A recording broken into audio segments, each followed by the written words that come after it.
So when we look at these teams with the best schedules left to end FPL, you got Man City, you got Liverpool, then you got Arsenal. When I look at Arsenal, the offense right now, way too up in the air. No idea if they're going to be good, how they're going to operate without Saka until he returns in early April.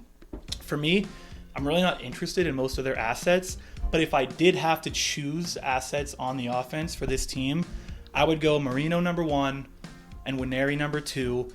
Reason being is they have an unknown factor where maybe they can end up being a catalyst for this team and turn them around and they look good and maybe it pays off. Third, it would be Trossard, mainly because we know the floor, we know the ceiling.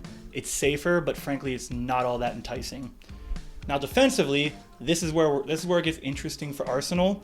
Raya, no-brainer. If you're willing to spend 5.5 million on him, he's easily a top 3 goalie in FPL. Could be argued by the end of the season, he's going to be number 1.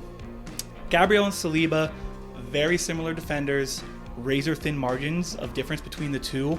I would go with Gabriel first because of the goal and assist threat and the expected involvement numbers. Saliba would be number 2. Those numbers are obviously lower, but the reason you might want to go with Saliba is he gives you that slight differential edge over Gabriel. He's owned 22%. Gabriel's owned 29%. The last guy on this team that I'd be looking at would be Timber. Only fullback I would consider right now. He's a starter. He has that position locked up. Slightly cheaper in price than the center backs, and it gives you a piece of that Arsenal back line, which is what is enticing about that team. But again, I would go with the center backs first.